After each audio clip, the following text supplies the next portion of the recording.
start this presentation, like I mentioned it before, at the end, we are going to allow time for Q&A, and that part is not going to be recorded. So formally, I just want to welcome everybody for being here with us. And I also want to thank every single person for joining us as well. And on behalf of family partners, as I mentioned it before, I just want to give a special thank you to Barry and also Earl for doing this presentation for our community and also for family partners. Earl Pederson and Barry Friedson, they're going to discuss about their services that they have and also how they can support the family. So I'm just going to pass on this presentation to Earl and also Barry. And one more time, I just want to say thank you again for being here with us. Thank you. Well, thank you, Patricia. Thank you for allowing us to share our expertise with your constituents. And let me say, if forwarding our PowerPoint along to your constituents makes sense, we could do that. I could forward that to you. But without further ado, my name is Earl Pederson, and my colleague, partner, and good friend, Barry Friedson, we work for Allied Wealth Partners, and Barry and I founded and now manage their special needs division. We focus purely on comprehensive estate and financial planning for families with a child with special needs. And Barry, would you like to say hello? Hello? Hello. Well, thank you. So, folks, we're going to run through our PowerPoint rather quickly and then open up the rest of the session for Q&A, as that is really the critical part of the work that we do. So, as special needs families, we all understand, and let me just comment that Barry and I are both special needs dads, so we walk in the same sneakers that you walk in every single day. We all understand the unique challenges and joys that daily life brings for families with special needs. We also realize that special needs extends beyond the everyday into long-term financial and estate planning. The good news is that we can help you personalize a strategy to ensure that your loved ones get the care that they need after you are gone. And Barry, next slide, please. Thanks. So what are some of the factors that you should be aware of when creating a personalized special needs strategy? Number one, individuals are living longer than ever before. So not only must parents and guardians financially prepare for the rest of their lives, they must also factor in the life of their loved ones with special needs. Families need to potentially provide resources for a lifetime of care for their child or family member with special needs. And to ensure continued care for your loved ones, you may need help navigating the very, very complex government programs and other programs that are out there. When creating a financial strategy for your family members with special needs, there is a greater opportunity for error now more than ever before. And those reasons are because there is such a large variety of public and private programs available to your child. State and federal laws vary. Multiple professionals are needed for estate and financial planning and for funding your estate, and family members and friends should always be involved. And please remember, there are never any guarantees. What do I mean by that? Public agencies that exist today may not be here in 3, 5, 10 years down the road. And public benefits that we are now relying upon may not be there as well. Now, hearing the previous information may have scared some of you, sparked some concerns, and that was not my point. My point is just to inform you about your options today and the changes that will occur down the road. So how can we make sure that your family members' unique abilities are recognized by their future caregivers? What will life be like for your loved one after you are gone, or in the event that you may become incapacitated and can't take care of your child with special needs? If government benefits are reduced or eliminated in the future, how can you ensure that your loved ones will maintain their current lifestyle? Fortunately, there are many special needs strategies out there that you can use to address all of these issues. And Barry and I have developed a 5-step process to help families take action and make critical decisions. By being here today, you've really taken the first and the biggest step future for your loved ones. So, choosing your team. Before we provide guidance on choosing your team, let's explore why preparing today is so important. Let's say that the quality of your loved one's life in the future may depend greatly upon your willingness to prepare today and not put things off until tomorrow. And there are many factors involved with special needs strategies. Most of them are all interdependent upon one another, yet require specialized knowledge and expertise. It is very important to choose a team of dedicated professionals from the areas you see right there. Professionals who understand the specific concerns of your family member. Your team should include family members, your attorney, your social worker, your financial and your tax professional. And we encourage you to choose professionals with special needs expertise, people who understand the fiduciary requirements, government benefits, and tax laws. Our firm understands the role that each one of these individuals will need to play on your special needs team. And we can recommend special needs professionals if there is a need for that as well. Coordinating your estate plan and your financial plan with all of your professionals, specifically the legal professionals that you'll be working with, family members, close friends. Doing all of this work in advance can help prevent your family from encountering many of the most common pitfalls. And Barry, you're going to pick it up from this point, correct?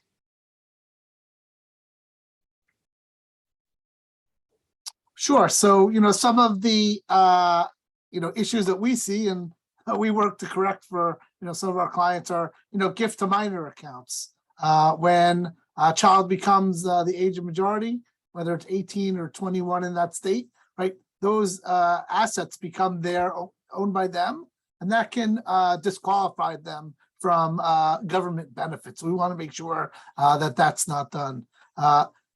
Incorrectly set up beneficiary designations on life insurance, benefits at work, annuities, anything that might be go directly to that child could also disqualify them from getting SSI or Medicaid in the future. So we want to make sure that all those beneficiaries are set up correctly. And then, working with other relatives to make sure that they also know how to set up those beneficiaries, whether it's an aunt, grandparent, or whatever.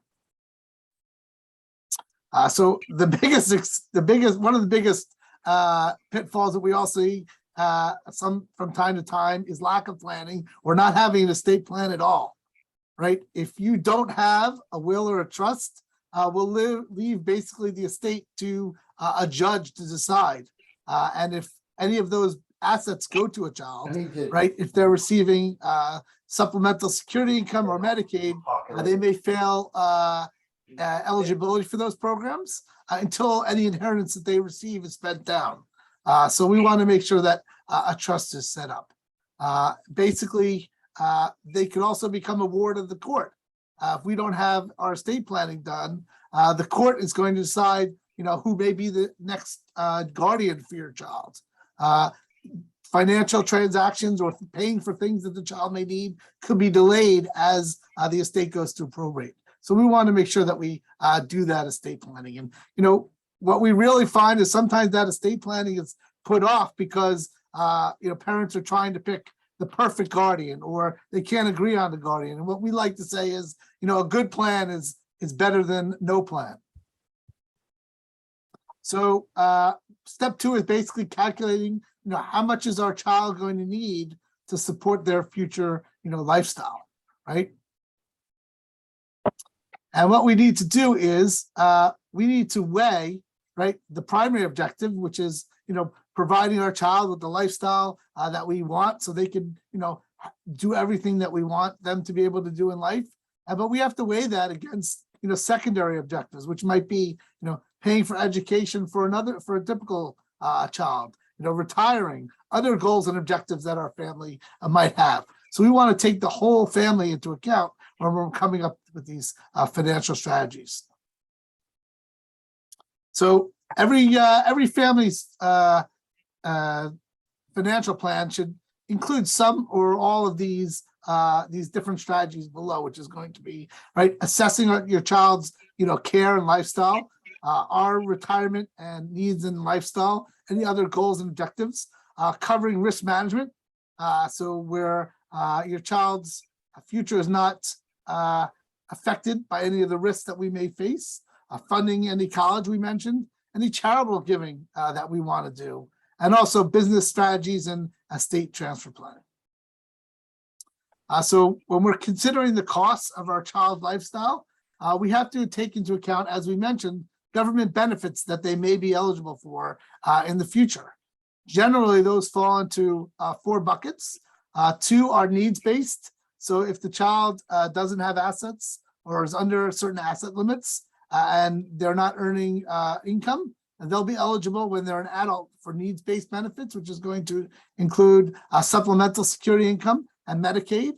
And then there's also entitlement benefits, which are based on earned through work, right? And those are generally your Social Security and Medicare, which our child may be eligible for as our child if a parent either passes away or retires. So we want to take those benefits into account when we're calculating, right, how much money we need to support the child. Another thing that a lot of times parents don't think about is what is involved with the support that a parent may be giving to that child during their lifetime, right? We recommend that parents document for a month or 2 everything they do for their child, because at some point, if we're not there to support our children, there may be someone that needs to be hired to do those things.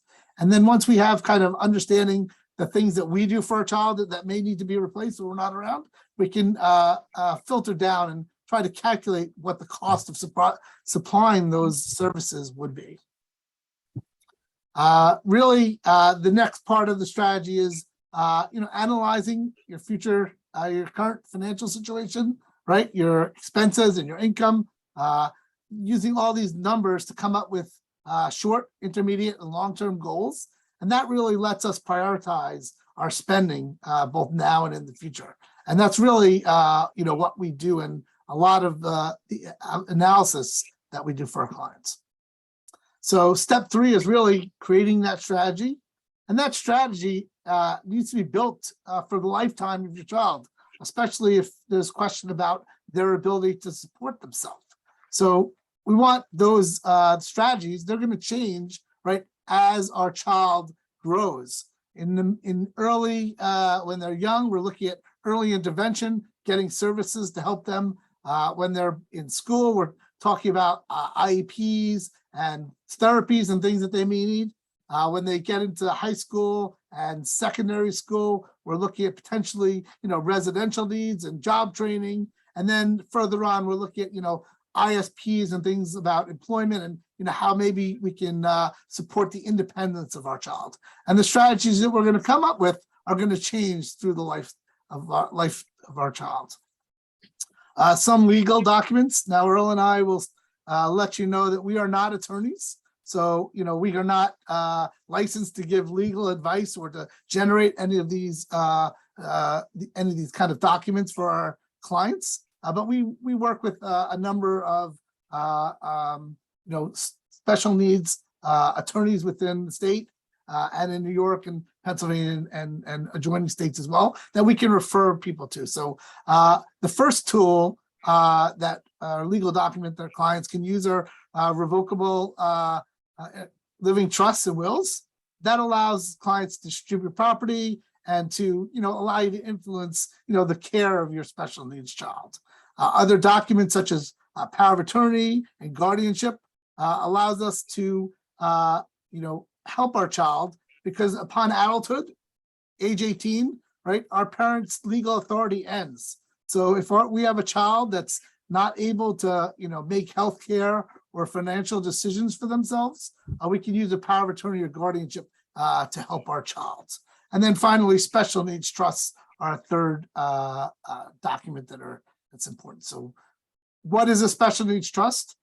Special needs trust is a contract to control the property for the beneficiary of a benefit of a beneficiary to meet some objective. So a special needs trust is a trust set up usually by a parent for the benefit of a special needs individual. That's going to be set up with special rules so that assets within that trust do not disqualify the child from government benefits that they would otherwise not be entitled to if those assets were in their name.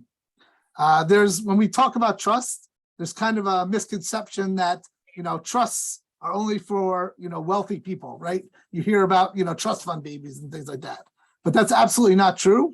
And it's really, really important for our clients with a child with special needs to have assets in that trust, because it'll protect assets access to government benefits. It allows for better quality of life for that child, and it really protects that child's financial future. So how does a trust work? Basically, a trust which you write with your attorney will have all the things that you want for your child, including all the things that you want the trust to pay for. It basically allows you to follow your goals. And the person that's put in charge of the trust is called the trustee. It is their job to administer it. And it's really, really important for the trustee to understand, all these things that are listed here. Understanding the trust document, making sure that the assets are maintained and grown, doing the accounting and the tax reporting, making distributions, and really investigating claims and opposing invalid claims, and really being impartial and defending the trust in court if it has to be. So it's really important to pick someone who has the ability and the assets and the abilities and the time to fulfill all these responsibilities. So what are your options? There's really no one size fits all model. A lot of times the parents and or a relative will be selected as the trustee, because quite honestly, right, they know that family member the best. We just want to make sure that they have, the financial competence with assets and accounting, the administrative capacity in terms of being able to understand the trust. Very, very also important is the availability of time. We want to make sure that person that we're picking as a trustee, even if they can and they want to, right, if they have other responsibilities with family and things, they may not have the time to be able to take care of the trust. obviously we want them to be trustworthy and have your child's, best interest in mind. So basically choosing the best person is really, really important. From our viewpoint, this is really just a visual aid, to kind of understand how trusts work. Basically, the trust is the car. The trustee is the person that's going to drive the car. And then that trust can't get anywhere without the funding or the fuel, which is basically the funding. How do we get assets into that trust? There's many ways that families can fund a special needs trust, from assets, investments, real estate. A lot of clients use life insurance that we use. So really important to work with a qualified financial advisor who understands special needs to help you put these in place. And step 4, Bud, you want to run through the end here? yeah, and Barry, thank you for mentioning life insurance. For our guests on the line today, September is Life Insurance Awareness Month. Life insurance is so important for every family, whether you have a child with special needs or not, but especially for that family with a child with special needs. You have never been to a funeral where the people are saying, oh my gosh, can you believe how much insurance this guy had? But we have been to wakes and funerals where people said, oh my God, can you believe that this guy had no insurance? Leaving your families due to a premature death of the primary breadwinner with an empty bag can be avoided with proper life insurance planning, and it isn't even that expensive of an option. So that's just a quick little advertisement. So you may have heard of, or maybe even of drafted yourself, what Barry and I call a letter of intent. A letter of intent is not a legal document, but it's a document that families can leave for the future trustee, future guardian, future caregiver of your loved one with special needs. And what this letter of intent does, it eliminates all the guesswork. Sometimes Barry and I like to call that a journal of intent or special needs instructions.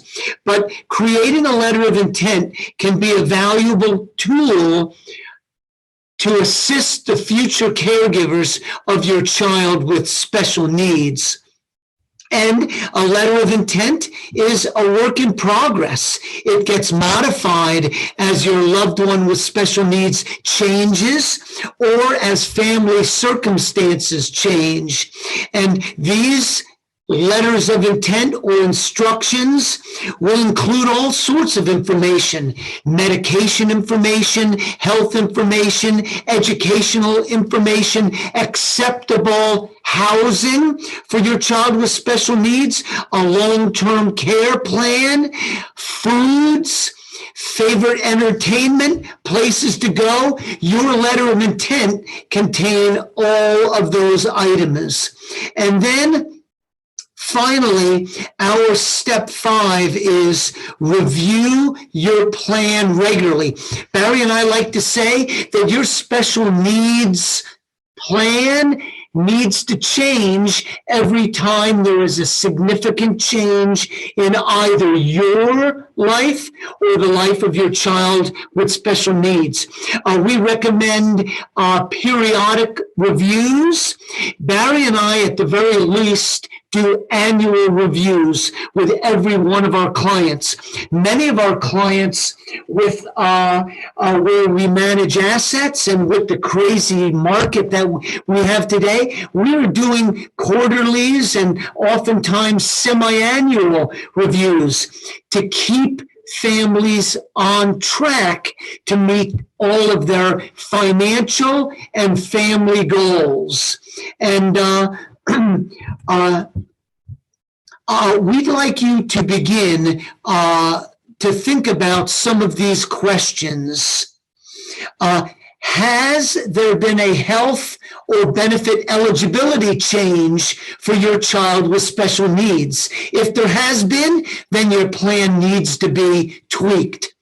Has your family situation changed? And if it has, due to divorce, death, large inheritance, all of those things will trigger a review of your estate and financial plan for your child with special needs. Are the members of your financial team still relevant? Maybe one of your financial professionals has retired, relocated out of the area. All of these things should trigger a review of your financial plan for your child with special needs. Are the members, or if you've established a special needs trust, are the appropriate assets either owned or earmarked for that trust? Do you need to change your financial strategy in order to reach your family's goals and objectives? All of these questions will trigger a financial plan review and tweaking of that financial plan. Creating a strategy for continued care and lifestyle of your family member with special needs allows you and your love to last beyond your lifetime. And the sooner you start preparing, the more confident you'll feel in reaching all of your financial and family goals. Sign up with Barry and I for a complimentary, no cost obligation consultation, and we can help you start building a financial plan that will meet all of your child's needs. We'll help you build your team of financial professionals, all with special needs expertise, all working together to create a plan for your special needs child. And with that, Barry, let's kick it into the Q&A session. Richard, Maria, questions? I mean, this is such a small group. You know, we can just open it up to questions that you may have. And Barry, I just want to say the Q&A session is not going to be recorded. So I just going to turn off the recorder. But before doing that, I just want to thank every single person for joining us. And now we're moving to the Q&A session. Thank you very much.